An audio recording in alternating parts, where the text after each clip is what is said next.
व्यापारी इसमाला लुटणारे दोघे आरोपी 24 तासात अटकेत.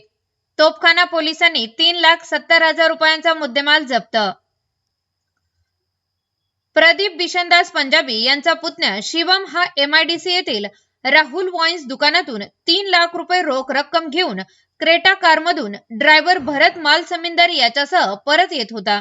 रात्री सुमारे 9:15 वाजता चालक भरत मालसमिंदर हा समतानगर येथील अष्टविनायक अपार्टमेंट जवळ भावाच्या घरी भाजी घ्यायला गेला असताना अज्ञात चोरट्याने कारचा दरवाजा उघडला. त्याने शिवमला चाकूचा धाक दाखवून कारमध्ये ठेवलेले 3 लाख रुपये रोख रक्कम बळजबरीने लंपास करून पळ काढला.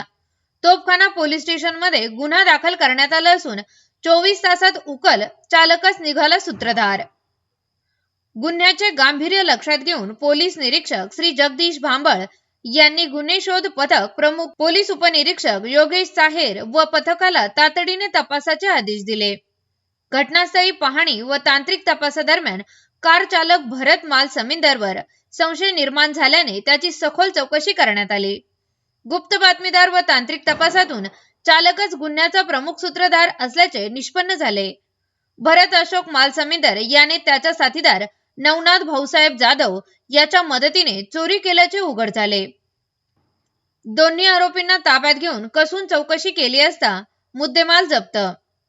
आरोपीकडून खालील मुद्देमाल जप्त करण्यात आला. 3 लाख रुपये रोख रक्कम, 70,000 रुपये किमतीची सुझुकी ॲक्सिस मोटरसायकल. एकूण जप्त मुद्देमाल 3,70,000 रुपये.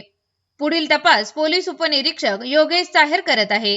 ही कारवाई पोलीस अधीक्षक श्री सोमनाथ घारगे, अप्पर पोलीस अधीक्षक श्री वैभव कुलबर्मे, उपविभागीय पोलीस अधिकारी श्री दिलीप टिपरसे, पोलीस निरीक्षक श्री जगदीश भांबळ, पोलीस उपनिरीक्षक Yogesh Saher, police head constable Sunil Chavan, Nitin Ugalmugale, Bhanudas Khedkar, Yogesh Chavan, Abdul Kadar Inamdar, Suraj Wable, Sudhir Khade, police constable Sumit Gawali, Avinash Barde, Satish Tribhuvan, Suraj Hiwale, Balasaheb Bhapse, Dadasaheb Rokhale, police constable Saurabh Trimukhe तसेच सायबर सेलचे पोलीस कॉन्स्टेबल राहुल गुड्डू यांनी केले आहे.